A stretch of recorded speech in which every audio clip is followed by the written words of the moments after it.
Hi hello welcome to my channel. This is Madhu from Srikakulam local. ఈరోజు మన video Srikakulam టౌన్కి 23 కిలోమీటర్ల దూరంలో ఉన్న మొగదలపాడు బీచ్. ఇక్కడికి వెళ్ళాలంటే ముందుగా శ్రీకాకుళం కాంప్లెక్స్ నుండి అరసవల్లి జంక్షన్కు చేరుకున్నాక అక్కడ నుండి తిన్నగా కళింగపట్నం రోడ్లో వెళుతుండగా ఇక్కడ కనిపిస్తున్న గూగుల్ మ్యాప్స్ రూట్లో లాగా వెళ్తున్నప్పుడు మధ్యలో మనకు శ్రీకూర్మం టెంపుల్కి వెళ్ళే త్రోవ కూడా రైట్ సైడ్ కనిపిస్తుంది. ఒకవేళ దైవ దర్శనం చేసుకుని తర్వాత బీచ్కి వెళ్ళాలంటే శ్రీకూర్మంకి వెళ్ళి అక్కడ నుండి వేరే రోడ్లో వెళితే బీచ్ రోడ్డుకు చేరుకోవచ్చు.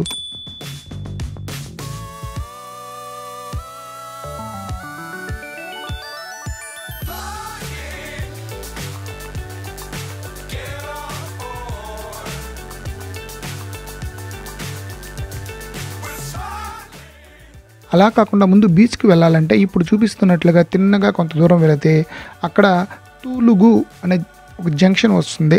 ఆ జంక్షన్లో ఒక పెద్ద బస్ స్టాప్ కూడా మీరు చూడవచ్చు. అక్కడ నుండి రైట్కి వెళితే చిన్న చిన్న విలేజెస్ని దాటుకొని ముందుకు వెళితే మనం బీచ్కు చేరుకోవచ్చు.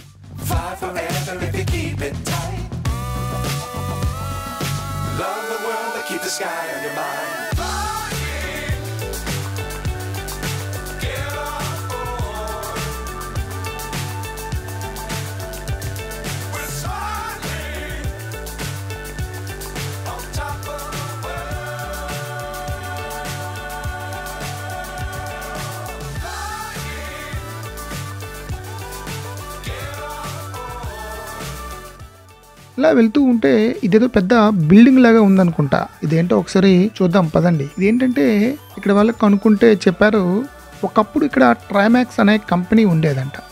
వాళ్ళ సిఎస్ఆర్ యాక్టివిటీస్లో భాగంగా కట్టినదే ఈ స్కూలు, పక్కన టెంపుల్, అలాగే ఎదురుగా ఒక హెల్త్ సెంటర్. సో ఇవన్నీ ఇక్కడ ప్రజలకు సేవ చేయడం కోసం ఇక్కడ నిర్మించారు. ఇప్పుడు ఆ కంపెనీ లేదు, కానీ ఇవి మాత్రం ఉండిపోయాయి. ఈ స్కూలు, టెంపుల్ రన్ అవుతున్నాయి, కానీ హెల్త్ సెంటర్ మాత్రం రన్ అవడం లేదు.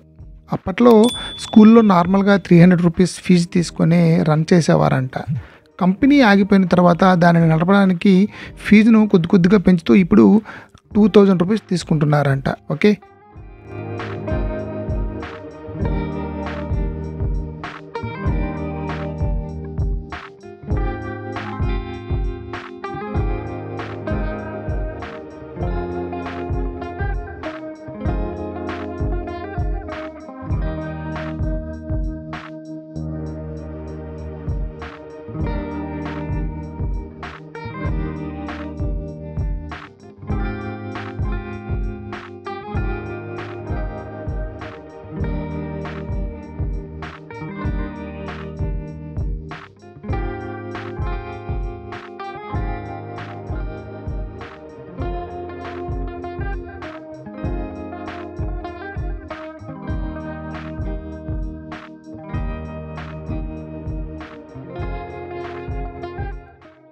మనం బీచ్ కోసం ముందుకు వెళ్ళిపోదాం.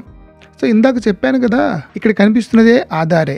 శ్రీకూర్మం నుండి మనం ఈ త్రోవ నుండి వచ్చి బీచ్ రోడ్డుకి కలుసుకోవచ్చు అన్నమాట. ఇలా ముందుకు పోతే ఇక బీచ్ విలేజ్లోకి ఎంటర్ అయిపోతున్నాం. సో విలేజ్లో చివరిగా వెళితే అక్కడ గుడి, పక్కన బడి, ముందుకు వెళ్తే మళ్ళీ మనం కళింగపట్నం వైపు వెళ్ళిపోవచ్చు. కానీ రైట్ సైడ్కి తిరిగి బీచ్కి వెళ్దాం పదండి. అమ్మయ్య, మొత్తానికి బీచ్కి వచ్చేసాం. బీచ్ ఎంట్రన్స్లో ఇలా ఇసుక తిన్నులతో పూర్తిగా ఉంటుంది. అలాగే సముద్రంలో ఆ కన్స్ట్రక్షన్ చూశారుగా, అది సముద్రంలో చేసిన కన్స్ట్రక్షన్ కాదండి. ఒకప్పుడు పూర్తిగా బ్రిడ్జ్ రూపంలో ఉండేది. అది కూడా ఒకప్పుడు ఈ బ్రిడ్జే ఇక్కడ ప్రధాన ఆకర్షణగా ఉండేది. ఈ వీడియోస్లో చూస్తే మీకే అర్థమైపోతుంది. ఈ బ్రిడ్జ్ ఎక్కి నీళ్ళల్లోకి జంప్ చేసేవారంట. అలాగే బ్రిడ్జి క్రింద ఉండి ఫోటోలకు ఫోజులు ఇచ్చేవారు. తర్వాత కాలంలో ఇది ఇలా ఉప్పు నీటి వలన పాడుబడిపోయి కాలక్రమంలో బ్రిడ్జి మొత్తం పడిపోయింది. చివరకు సముద్రంలో ఉండే రూమ్ కన్స్ట్రక్షన్ ఒక్కటి మాత్రమే ఉంది. మన మొగదలపాడు బీచ్లో ఉండే ఈ బ్రిడ్జ్ లాగే ఇంకో బీచ్లో కూడా ఇలానే ఉంది. అది ఎక్కడిందంటే, సో క్రింద వీడియోలో మీరు అది కూడా చూడవచ్చు. అదే విజయనగరం దగ్గరలో ఉన్న చింతపల్లి బీచ్. ఇకపోతే ఇక్కడ శాండ్ చూసాక మీకు అర్థమవుతుంది. ఇక్కడ శాండు రెడ్ కలర్‌లో అంటే ఎక్కువ రెడ్ కలర్‌లో ఉంది. సో, మ్యాక్సిమం అన్ని బీచెస్‌లో ఇలాగనే మ్యాక్సిమం ఉండొచ్చు. కానీ ఇక్కడ ఇంకొంచెం ఎక్కువగా కనిపిస్తుంది. సో, కారణం ఏంటంటే ఇందాక మీకు చెప్పాను కదా! ట్రైమాక్స్ కంపెనీ అని ఉండేదని.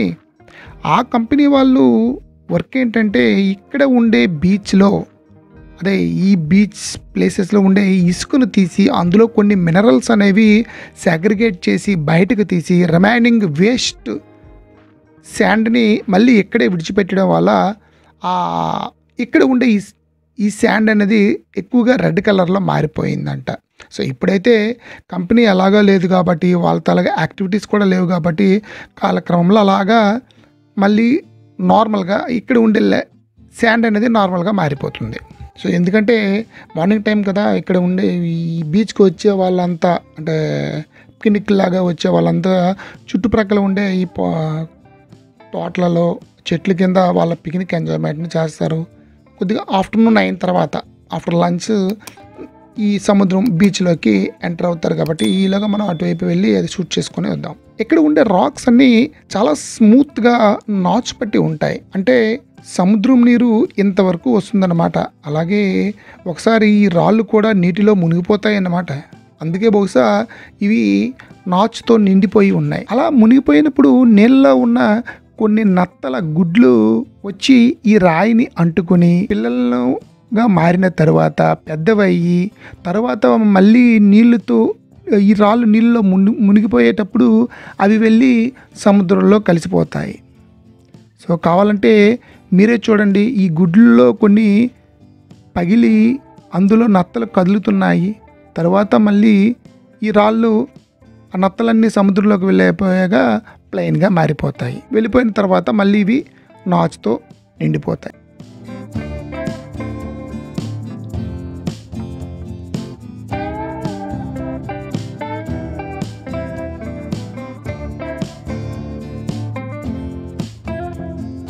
యాక్చువల్‌గా ఇక్కడ వరకు ఎవరు రారండి. అందరూ కూడానా అక్కడ కనిపిస్తున్న బ్రిడ్జ్ వైపు ఉంటారు. ఆ construction because centre of attraction అదే.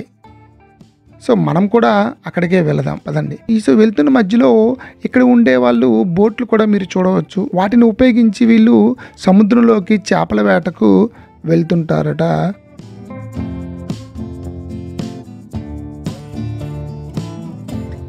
సో, ప్రస్తుతానికి వెళ్ళి వచ్చేసారనుకుంటా. బోట్స్ అన్నీ కూడా ఇక్కడే పెట్టేసి ఉంచారు. బహుశా ఇందులో కొన్ని చేపల వేటకి వెళ్ళి ఉంటాయి. వాళ్ళు ఇంకా దూరంగా ఉన్నారేమో. బహుశా మనకి ఇప్పుడు సముద్రంలో డైరెక్ట్గా ఎక్కడ కనిపించట్లేదు.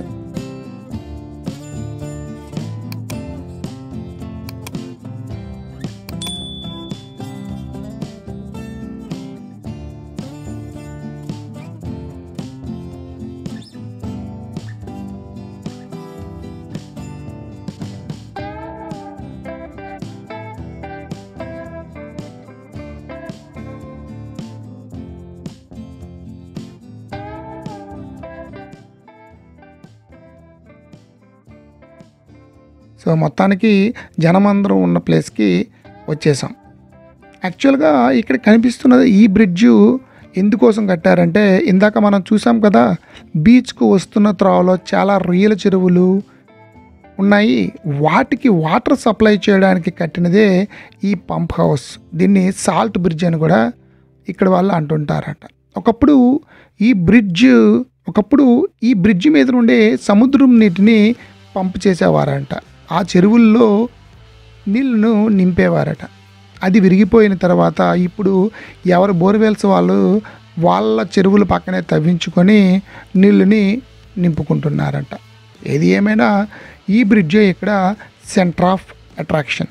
ఒకప్పుడు ఈ కన్‌స్ట్రక్షన్ ఉందని దానిని చూడటానికి జనం చాలా పెద్ద మొత్తంలో వచ్చేవారు. ఇప్పుడు చాలా తగ్గిపోయారు. ఏది ఏమైనా బీచ్ అంటే అది వేరే అట్రాక్షన్. అక్కడికి వెళితే ఏదో సరదా, చిన్నవాళ్ళకైనా పెద్దవాళ్ళకైనా. అన్ని బీచుల్లో ఒకేలాగా సముద్రం కనిపిస్తున్నా సముద్రం అంతా ఒక్కటైనా వేరు వేరు బీచ్లకి ఒక్కో రకమైన అట్రాక్షన్.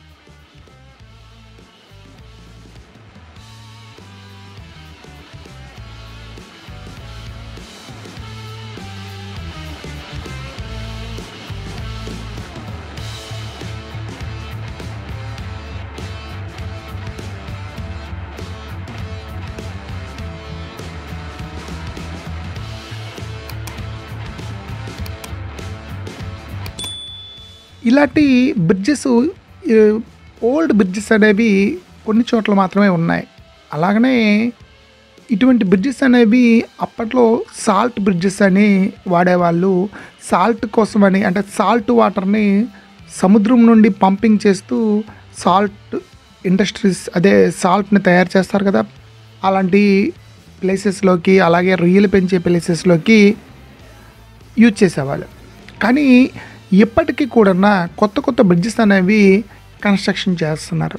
అవి ఎక్కడంటే ఎగ్జాంపుల్గా చూసుకోవాలనుకుంటే దివీస్ ల్యాబొరేటరీస్ వాళ్ళ తలగా ఇండస్ట్రీస్ ఉన్నాయి కదా, ఆ దివీస్ ల్యాబొరేటరీస్ ఇండస్ట్రీస్లో వాళ్ళు సీ వాటర్ని యూజ్ చేసుకోవడానికి దివీస్ బీచ్ అని కూడా దానికి అంటుంటారు. అక్కడ కూడా ఒక బ్రిడ్జ్ ఉంది. అలాగే ఎన్టీపీసీ వాళ్ళు కూడా వాళ్ళు సీ వాటర్ని యూసేజ్ చేయడం కోసం కన్స్ట్రక్ట్ చేశారు ఇటువంటి బ్రిడ్జే. అది కూడా జస్ట్ సముద్రం వాటర్ని, అదే సీ వాటర్ని ఇండస్ట్రీలోకి, అదే వాళ్ళ ఫ్యాక్టరీలోకి పంపింగ్ చేసుకోవడానికి. అలాగనే మరి కొంతమంది అంటున్నారు అది నిజమో అబద్ధమో తెలియదు, కానీ వాళ్ళ దగ్గర ఉండే కెమికల్ వేస్ట్, అటువంటి వేస్ట్ని డైరెక్ట్గా సీలోకి కలపడానికి కోసమని ఇటువంటి బ్రిడ్జెస్ కనెక్ట్ చేశారు. అంటే సముద్రం వాటర్ని ఇన్పుట్ చేసుకుని, అలాగే వీళ్ళ దగ్గర ఉండే వేస్ట్ వాటర్ని సముద్రంలోకి పంపింగ్ చేసేయడానికి ఇటువంటి బ్రిడ్జెస్ అనేవి కన్స్ట్రక్షన్ చేశారని అంటున్నారు.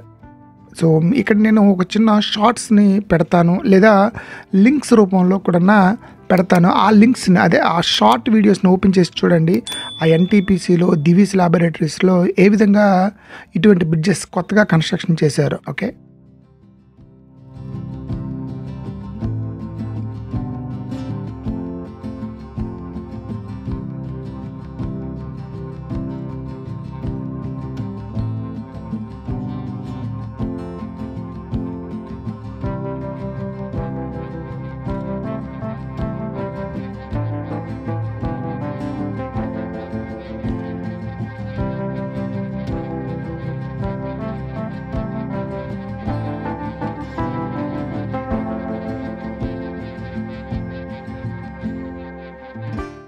ఓకే, ఈ వీడియోని ఇక్కడితో ముగించి మరో కొత్త వీడియోతో మళ్ళీ కలుసుకుందాం.